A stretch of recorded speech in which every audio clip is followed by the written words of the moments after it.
nejzápadnější svý vrch patří k těm nejkrásnějším v západních Tatrách. Výstup začínáme od hájovny pod Bílou skalou, od vesnice Hůty. Nástup na hřeben je poměrně náročný. Stoupáme po strmé lesní cestě, po kilometru ji přetíná potůček se studánkou, poslední možnost doplnění vody. Cesta dále prudce stoupá až na Bílou skálu do výšky 1316 metrů. Toto místo je opředeno pověstmi o Janošíkových pokladech, které by tu měly být ukryty. Nástup však upoutá jiné bohatství. Vápnomilová květena a krásné výhledy na Chočské vrchy.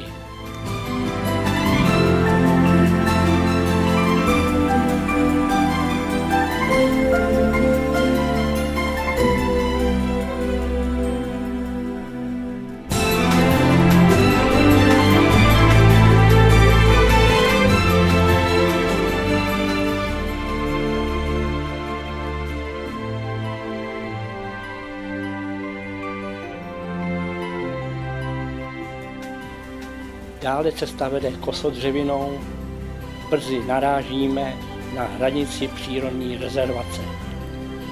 Začíná lahůdka pro oči turistové. Vyrůstající na šedlé skály, vymodelované povětrnostními vlivy do bizarních tvarů radových skal. Procházíme skalním městem, kde obdivujeme vápencové věže, okna, brány a jiné útvary. S blížícím se vrcholem stoupá i náročnost výstupu, ale zároveň jsou skalní scenérie stále nádhernější.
Jsme na vrcholu Sivého vrchu, 1805 metrů.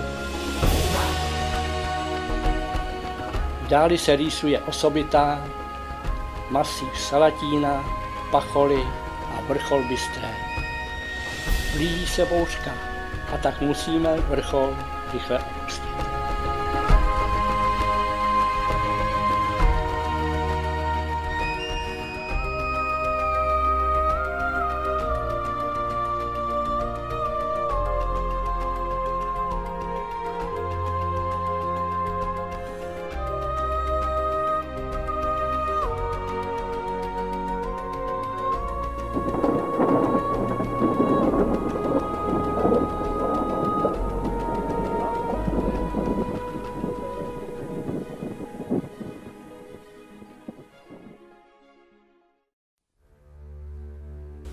Vyšné Ružbachy patří mezi nejkrásnější situované lázně na Slovensku, kde stojíme u mohutného termálního pramene kráter, zvaný Velká studna. Probublávající kysličník uhličitý naznačuje proud vyvěrající vody.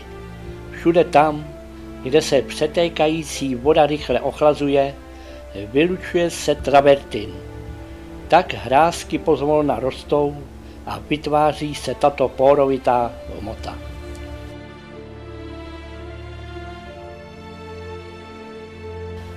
Jsme v kamenolomu pod obcí Vyšné Ružbachy.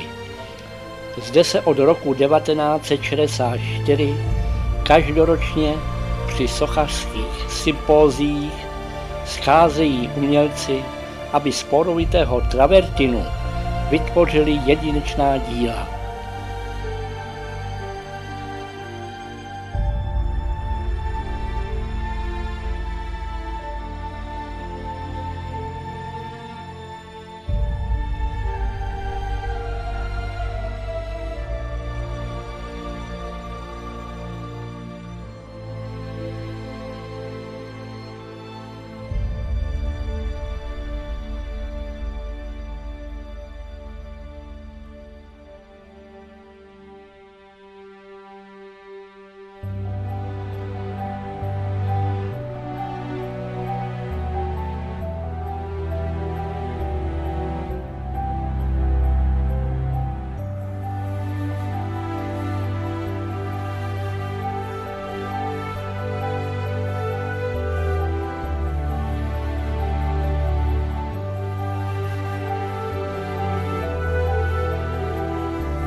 Nacházíme zde další 3 krátery, které jsou již zarostlé.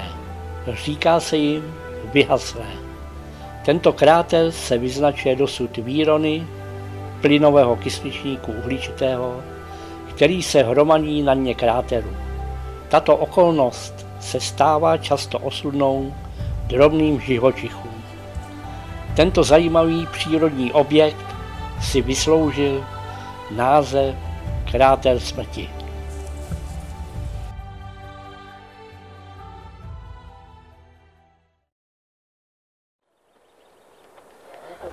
Výstup na Otrhance patří k náročnějším túrám.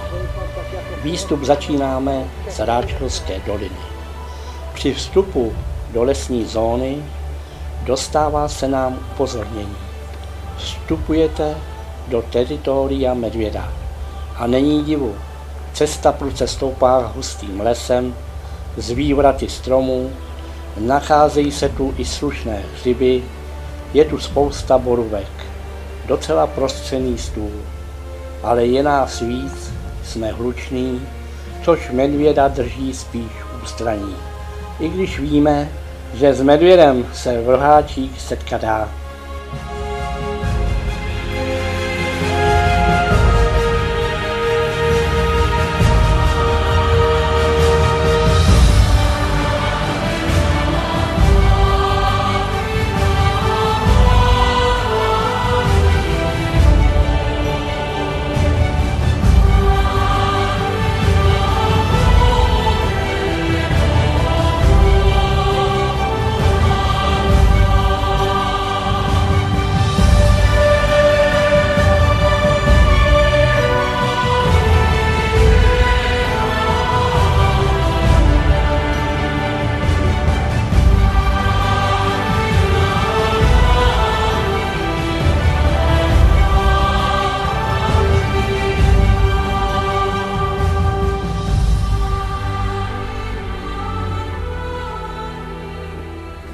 Čeká nás na této hřebenovce několik vrcholů. Nižší Magura 1921 metrů,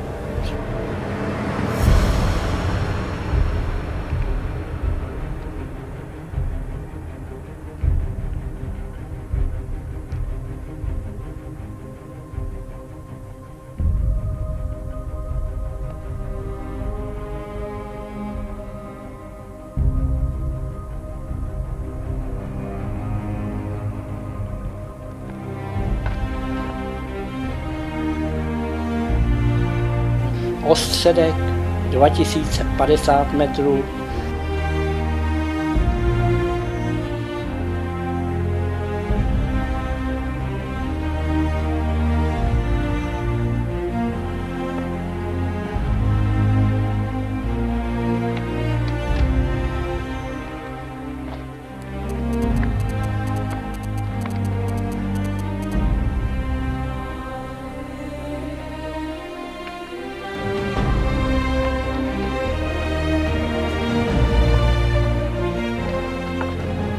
Vyšší Magura 2093 metrů,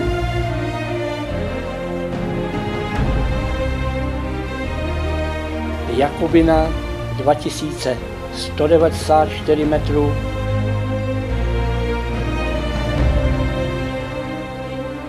Hrubý vrch 2137 metrů,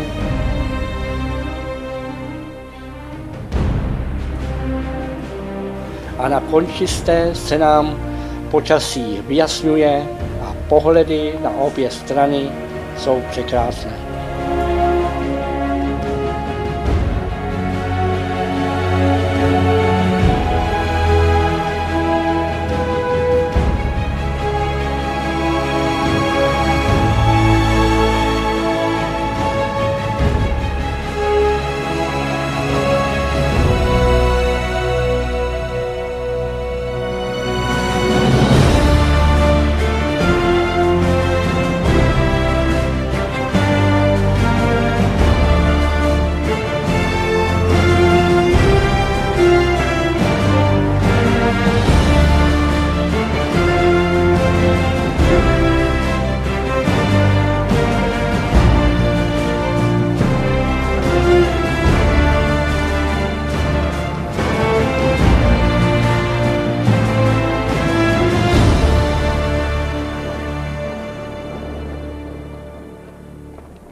Z vrcholu Končisté po žluté turistické značce sestupujeme kolem Ráčkovských ples do Ráčkovské doliny.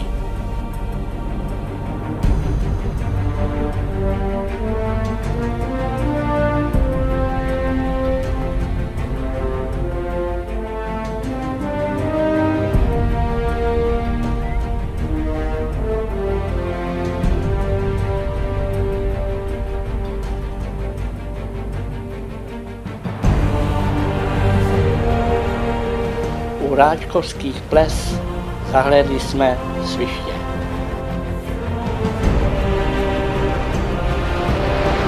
Přidáváme do kroku. Bojujeme s časem, máme zpoždění. Přesto se nám staví do cesty dva úseky, které musíme překonat.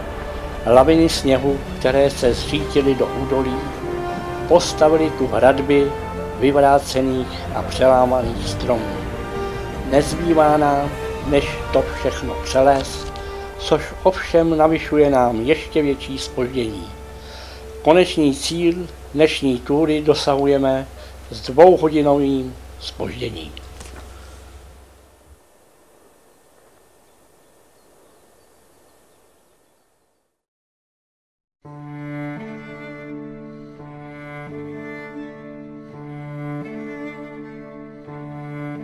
Zřícenina Muráňského hradu se vypíná nad obcí Muráň do výše 938 metrů na nepřístupné vápencovém bradle Cigánka. První záznamy o evidenci hradu najdeme v roce 1271. Nedobytný hrad patřil mnohým majitelům. V 15. století Janu Jiskrovi z Brandýsa a jeho bratříkům. V první polovině 16. století tu panoval loupeživý rytíř Matěj Bašo. Ten byl v roce 1549 popraven. Později hrad patřil rodu Séchyovců. Maria Séchyová byla vyhlášená krasavice a proslula pod přezdívkou Muráňská Venuše. Roku 1702 hrad vyhořel a od té doby chátral. Z okraje hradeb je kouzelný pohled daleko do krajiny, stejně jako ze skalnatého vápencového vrcholku Cigánka, která se nad obcí Muráň vypíná jako homole cukru. Roste zde endemit, líkovec muráňský. K tomuto skalnatému útvaru a k propasti pod ní se váže zajímavá pověst. Kapitán Muráňského hradu zahořel kdysi vášnivou láskou k cikánské dívce a oženil se s ní. Tvrdý vojenský chlebíček ho však často nutil pobývat mimo hrad a jeho krásná, leč žádostivá žena mu byla nevěrná.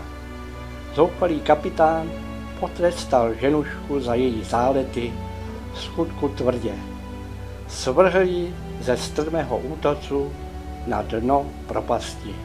Od té doby nazývají lidé skalní bradlo Cigánka.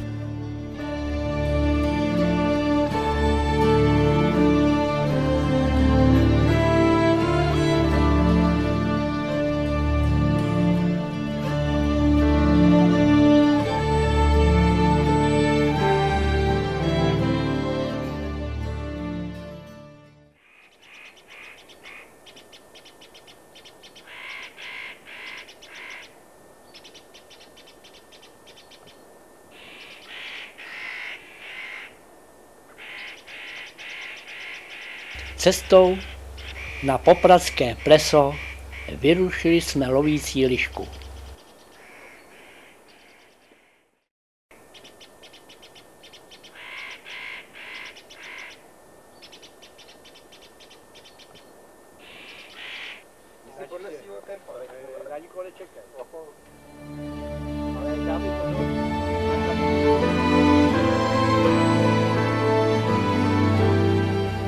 Od popradského plesa začíná cesta více stoupat.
Pod chatou pod Rysmi je úsek skalních ploten, které překonáváme s pomocí řetězů.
Chata pod Rysmi nabízí občerstvení, pro nás jen malou zastávku. My pokračujeme přes sněhová pole k vrcholu.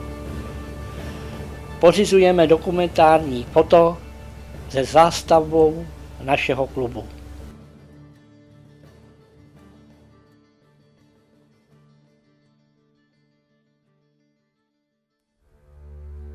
Poslední den jsme navštívili Roháčský vodopád,